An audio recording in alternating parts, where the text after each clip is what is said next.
to Feminism Today, everyone. I'm Sophia Johnson in New York. The US Senate unanimously passed a resolution to bring back business attire for male senators, which means jackets and ties and long pants. The measure did not spell out what women would wear. All of this, of course, after Senate Majority Leader Chuck Schumer had loosened rules after Pennsylvania Senator John Fetterman was seen wearing shorts and hoodies around the Senate. My guest this week is Renee Lindo, personal stylist and owner of Let's Get Dressed Now. She joins us to discuss why what we wear matters and how fashion can be an act of self-care. Renee Lindo, welcome to Feminism Today. Thank you so much. It's great to be here. Excellent. So the Senate formalizes a dress code just days after ditching it. I'm sure you've been following the debacle.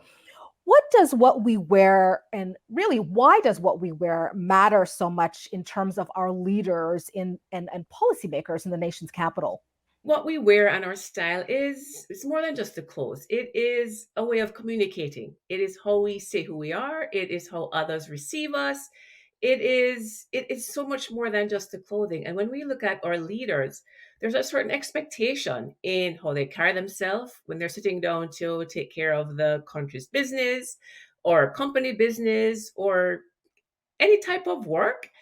There's just the expectation there that they're going to show up kind of in alignment with the work that we expect them to be doing. It's a little disconnect when you show up for work and you're dressed in hoodies and shorts. That's not the image that we're accustomed to, or that's more like a relaxation or your off time. And there's data also that really supports that when we're dressed for work, it puts us in the mindset of work. And it's not to say, because you have folks on the other side who are like, yeah, but I can wear anything and I'm just as productive. And I hear that, but it's also, you also have to manage expectations. You have to manage, and it's also a sign of respect for your audience, a sign of respect for the job that you're in, the people who you're surrounded with, your colleagues. And so it's also part of your personal brand and how you show up, right? So it is important. It is a tool. And I'm on the side of you show up well for work, show up well to do business, and your clothing tells that story. Now, this change in particular with Senator John Fetterman from Pennsylvania seemed primarily aimed at accommodating his experiences. He had been hospitalized for depression.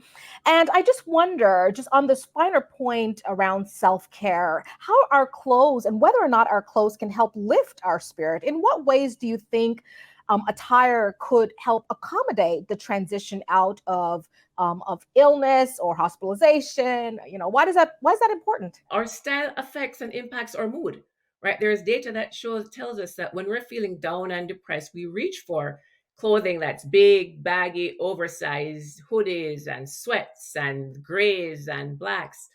And when we wear vibrant colors and colors are bright and uplifting, it changes our mood. It makes us feel happy. That's this whole thing about dopamine dressing about a year ago. When we wear bright, happy colors, it makes us feel bright and happy. And it's also, again, the message that we're sending in those bright, happy colors. When people receive us or people meet us, they get that bright and happy vibe. And our energy really aligns with that. When you're wearing bright and happy clothing, usually you're upbeat, you're happy, your mood shifts. Right. And I talk about that a lot in some of my corporate presentations, to really think about the employee's mindset and their moods and how we can use our clothing and the colors that we wear to change that. This is really very interesting. And I wonder if we could talk a little bit about what types of attire one should expect from our policymakers and our leaders. What does their attire translate? How does that translate back to us as constituents? Pre-pandemic, post-pandemic, and what we're dealing with now. And whether it's policymakers or leaders of industry and corporate. So this whole business casual idea is really quite wide. Before, we kind of had an idea of what business casual was or what formal dress was. But we still know what formal dress was. I think what has changed is kind of what business casual is. And some industries lean more business or business casual, and others lean more casual and business casual. It's really, there's not one hard and fast rule, because it's really depends on your industry. Some industries that tend to be more formal, like maybe law, banking, finance, really tend to be more lean more on the business side, which can look like slacks, a blazer, maybe not the tie, a nice shirt and some nice shoes, and others that are maybe in a more relaxed industry, let's say marketing or social media, they may lean more cash, which they may maybe not wear the jacket, maybe a nice blouse and skirt or pant would be appropriate. So it really depends on industry. There, we can't say this is professional or this isn't, we can't say this is work attire, right? It's more what your industry, the industry, your expectations, what the employer or industry expects. And also you want to be able to bring your some of your personality and your comfort to that role as well. Now, you obviously work with a lot of clients who are extremely interested in communicating style.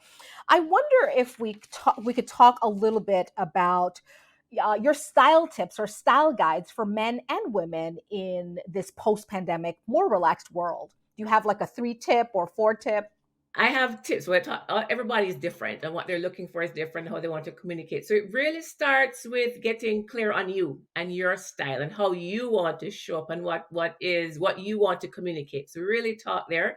But in a more professional space, we people. The other piece is that people are not giving up comfort, right? We're very into our comfort, but and there is a way to be comfortable and polished. The both of them can coexist, and retailers have done a really great job of giving us choice in that regard. But in terms of tips, I'd say be comfortable, because when you're uncomfortable, everybody else can see that, and it's not as easy for you to show up well and project that confidence. So you want to be comfortable so you can be confident. You want to look at pieces that have stretch, right? So instead of maybe a very form fitted blazer or the suiting that you used to wear, maybe a more relaxed cut, a little bit more oversized cut, or maybe a sweater, vest, or blazer that has some stretch in it. So I'd say look for stretch, be comfortable, and I think those are kind of the main ones. Elastic is our friend, right? So maybe elastic waistbands at the back if you want a more streamlined fit at the front. But I think it really comes right down to you as an individual and how you want to show up and what you're comfortable wearing for your brand. I mean, you said something interesting, a couple of interesting things. I want to talk about Fashion Week for sure in New York and elsewhere. But you said that retailers are really have been very accommodating to in terms of giving consumers choices. I wonder if you could sort of talk a little bit more about how they are more accommodating and in what ways. Trends and fashion, it follows how we live and what we're going through. When we were in the pandemic, there was a lot of athleisure, a lot of really comfortable clothing. As we moved a little out of that and people got tired of that, then we had dopamine dressing and we had bright and colorful and all of that, and we found a lot of that in stores. And then now we are a little bit more comfortable being outside, going back into the office, and so they're adapting and accommodating to that as well. So the an example is when, like, during the pandemic, or as we're just coming out, we had a very difficult time for clients to find blazers and suits, because all of the stores spent a lot of time pumping out comfortable casual clothing. And so I had my lawyers or very government officials who wanted their suiting, and it was really difficult to find. We're just seeing them come back around, even though their silhouettes are a little bit looser and more relaxed, but we can find suits now. Another interesting point you touch on, this idea that clothing equals decorum. I wonder if you could sort of speak a little bit more about that. And I mean, you almost have a sense that, and it was even before the pandemic, there was almost like a more relaxed way of being. I think when I think back and reflect on my grandparents and my mother's generation, there was certainly more formality. Even going out to the grocery store meant putting on your heels and even a little lipstick. Not everyone has to wear lipstick, but you probably get my point. Can you talk a little bit about decorum and sort of the importance of sort of bringing back that energy, which is the space you're sort of in? I just think it comes down to respect and respecting of what we don't respecting, of course, your audience, the people you're speaking to, your clients, your customers, the people around you. But a big piece is also the respect for yourself, right? When you take the time to get dressed, when you take the time to put yourself together and saying, you know what, I'm worth it. I'm worth this extra 10 minutes. And I'm not saying to take 2 hours. I'm worth this extra time. But in terms of decorum, it shows getting dressed shows respect. Respect for who you are having this conversation with. I took this, you're important enough to me that I took the time to get myself together. Right. I'm not just here schlepping around, hanging out, in just kind of whatever I roll out of bed in. It shows a level of respect. I mean, I wonder if you were to dig in a little bit about what you see in terms of trends, and also coming out of the top fashion shows. It was Fashion Week in New York, and then in Milan, and in London. Can you tell us a little bit about the trends and how that's really shaping what we see in terms of fashion on the streets, for example? I'm one of the ones who I love the street trends, the street fashions, probably more than what's on the runway because I just find that the energy is there and it's more, quote unquote, real people. Uh, but what we're seeing, and so even to touch, it kind of links to what I was mentioning before. Now we're in that part of life, I guess, or how we're existing, we're kind of back to basics. So our classic styling is very on trend. We heard about quiet luxury, but classic styling in terms of suiting. So suiting is a big trend. Um, Quiet luxury, meaning that things are more tailored. So they're very loose, and if you're into the quiet luxury, the very loose and big and wide pant, maybe not. It's going to be more a tailored look. Your blazers, there won't be a lot of showy in terms of labels. So like those big buckle belts that had the designer letters on them, not so much if it's quiet luxury. White button down shirts are very on trend. And I mean button down shirts, quote unquote trend, right? Come on, it's a white button down shirt, but we're seeing more of them. So classic styling is really something that's really big right now. So we're talking suiting, button down shirts, double denim is there. Double denim. Double denim. Yes. So denim tops, denim pants, denim shoes, or Wow. denim jacket. Yeah, Right. yeah. So that whole denim vibe definitely is there. The fashion houses and the designers, they give us stuff, right? That's fashion. They put it out there. And it's for us now to determine what are we going to take from this smorgasbord of options? What are we when we go to that buffet table of fashion?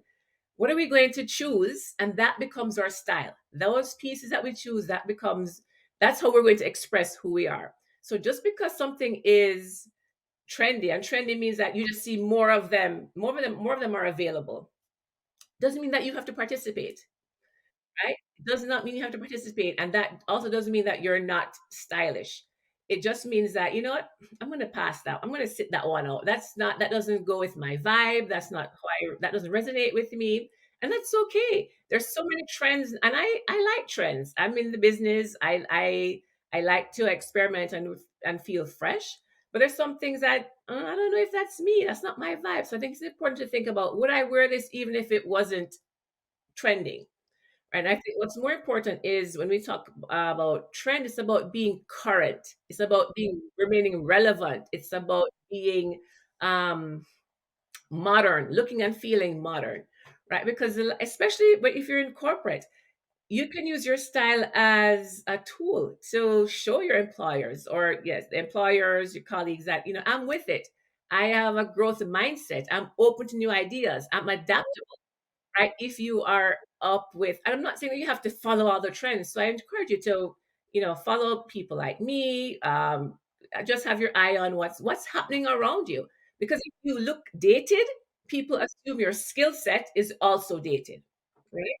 That's a big piece. Remember, we make judgments about people in seconds. First impressions are huge. Less than, I think the last data I saw was 7 seconds. And I think it's even shorter now with social media.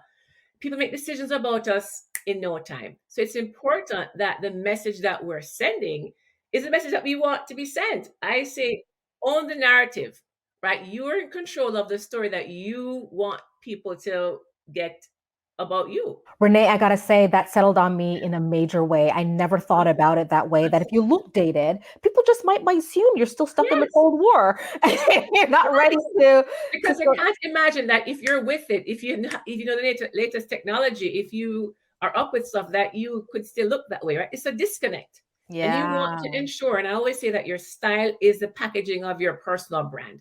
So Oh, if you want to ensure that what you're putting out there in terms of your assets, your marketing, your resume, and all of that, you want your image to also align, because if when they see your stuff and then they see you and then it doesn't look the same, they're like, if I invest in this person, what am I getting? Am I getting all the flashy marketing stuff yeah. or her resume, or am I getting what I see in front of me? And a Ah. confused mind doesn't buy. They're like, I don't know. Well, I know very in the past 10, 15 years or so, there's been a lot of talk about personal branding. And Renee, I got to tell you, I don't have a brand. I don't get that. I don't know what that means. Can you explain to us what personal branding is? Is it like a Ralph Lauren branding? Exactly. Great question. Something else I cover in my talks with corporate clients. We all have a personal brand, whether we're an employee, whether we're an entrepreneur. So our personal brand is really, it's the feeling that someone gets about you. It is what they think about you, and that what they're going to say when your name comes up. It's what they I've heard it when they say it's what they'll say about you when you're not in the room. So your reputation, it's also a feeling that people get about you. So if you're working in a group and then when they work with you, they're like, oh, she's always going to be late. She has an excuse, or she's a top performer. I can count on her. She's dependable. She gets her stuff done. Right. That all is a part of your personal brand. And so it's important, especially if in your corporate, even personally, that you spend the time to really curate a brand that you're proud of, which is why I say that your style is a part of that brand. When you show up, especially if you're an entrepreneur and you're the face of your business, when you show up, this is what they see first. Before you even start to speak, they see you. So it's the entire package. Framed that way, I can totally accept the idea that the packaging, right? So when I hear branding, I usually think about fashion, but I think the way you've sort of framed it, this idea that all of you're bringing all of you, and that is All of you. packaged as a brand. Absolutely. All of you. Um, Your career successes, your wins, your losses, all of that is your brand. It's I'm going you. to personally redefine the term with this definition that you shared. So thank you. Great. You've developed your own method of clothing or cleaning out the closet, what you call the closet editing system. Um, what does this involve? I created a framework that I use when I'm working with clients in terms of helping them to identify their personal style. And it includes the closet piece for sure. So it's what I call the style story framework. And so what it is, it's just if you think of a story, any story, a story, a movie, there are a few key elements that if we in this story that makes it memorable and compelling. Similarly with your style. So for instance, the first step would be before you write a story or a movie, you have a plan. There's some type of plan of what this movie is going to be about. Similarly with your style, I say clarity, right? We get clear on your style. Like, what is this style going to be about? What do you want to say? What are your style words? How do you want to show up? Right. So we get clear on your style first before we start shopping. It's not about shopping and feeling like first we need to know who are you? What are we making this style about?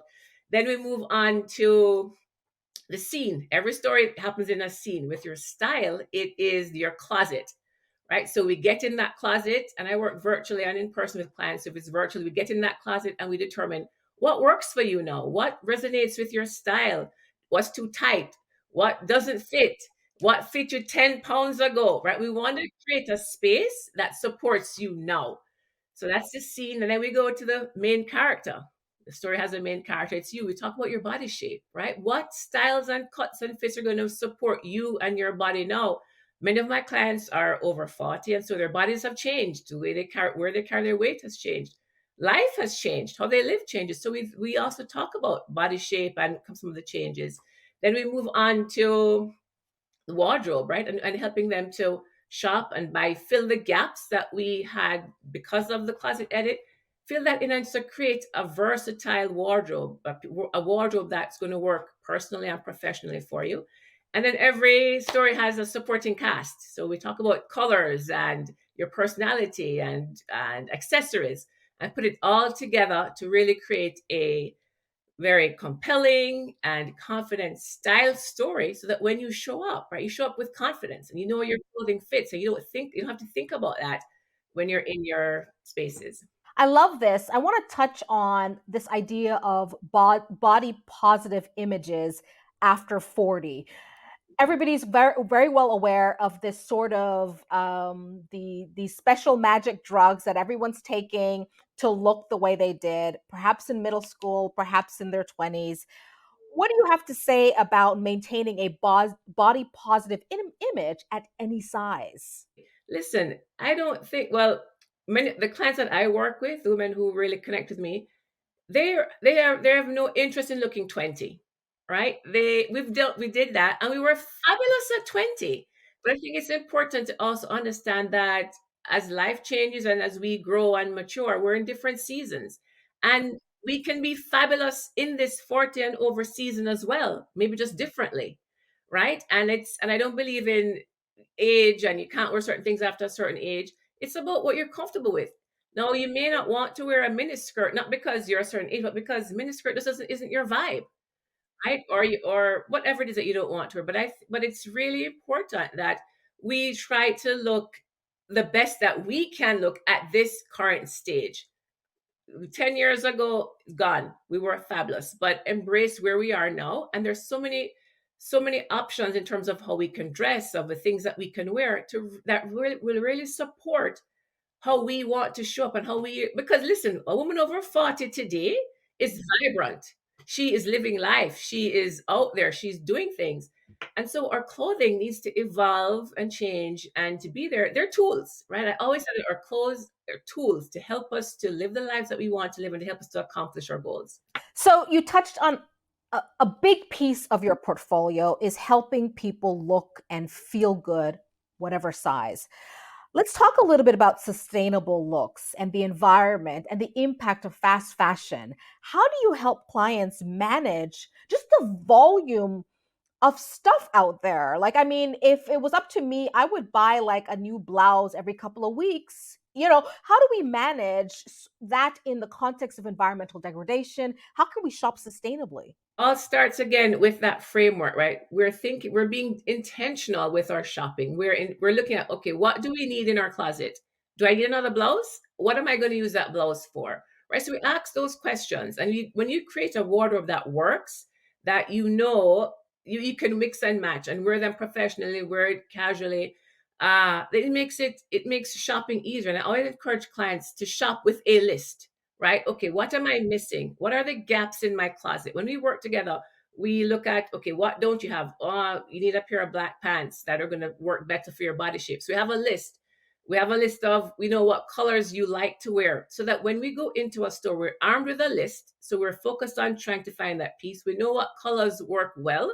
And we also, a big piece of this is to think about how you live. What's your lifestyle?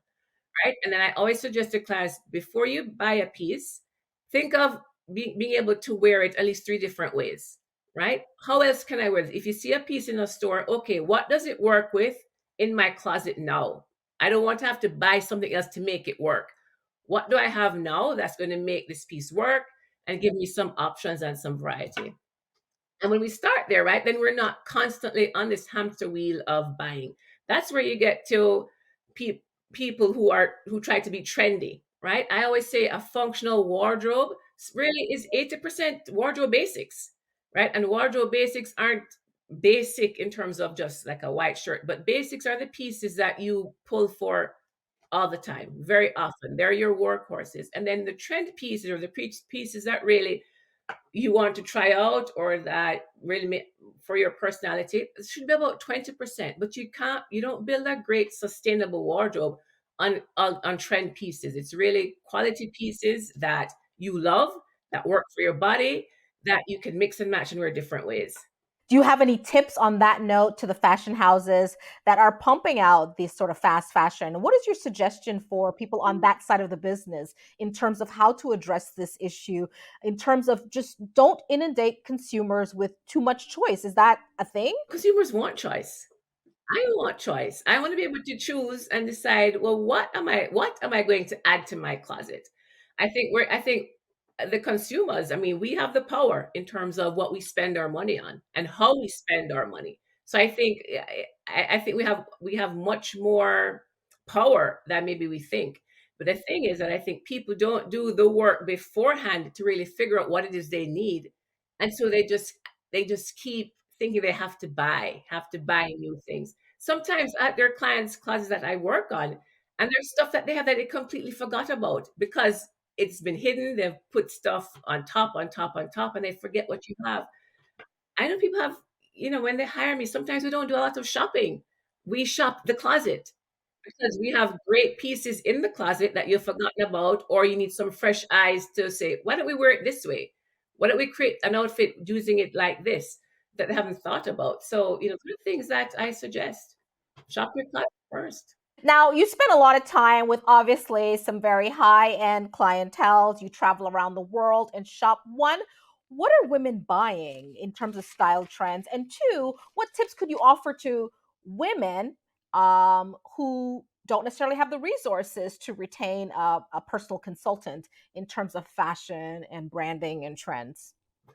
That's a tough one because I think it depends on their lifestyle, right? It depends on where they are. Some are transitioning out of corporate into like semi-retirement, so they're looking for pieces that are still they still feel put together, they still feel tailored, but maybe a little bit more relaxed, a little bit more fun. And I have some who are transitioning from corporate into entrepreneurship. So now that's open, it's opened up for them. So we spend time thinking about what's the message you want to send again for your new business. So women are buying, I think women are thinking about cost per wear. If they're going to invest in a pair of jeans, so it was sometimes they say, "Oh, these jeans are $200," and they may not want to buy the jeans, but if they have an occasion, they'll spend that 200 on a dress. But if you think about it, you're going to wear those jeans so many times. You're going to wear that dress once or twice. So the jeans for the 200 may be a better investment because you're getting your cost per wear from that piece as opposed to a piece you wear once that or twice that hangs in your closet. And then in terms of advice for folks who can't afford a stylist, and just to put it out there, stylists aren't reserved for celebrities and only the who's who. Everyday clients work with all of my clients are everyday women who are progressing their careers or they're changing. There's some type of change, lost weight, gained weight, married, divorced, some type of transition, and they just need some help or guidance, like how to show up in this new role, this new season of life. So tips if they can't afford a stylist is to maybe follow people whose style you admire. Follow them online on Pinterest is a great resource to look and to get some ideas. Yeah, save up some money. Toronto based personal stylist Renee Lindo on why what we wear matters, how fashion can act as self care. It was such a pleasure speaking with you as always. Thank you for Thank you joining so us. much. It was so great to be here. I'm passionate about this topic. So I think my mission is to really help people to show up better for themselves. So thanks for having me. Of course. And that's it for our program today. Remember, you can follow me on Instagram and watch the show and rewatch, get caught up on old episodes on YouTube. Thank you so much for watching Feminism Today on Free Speech TV. Join us again next week.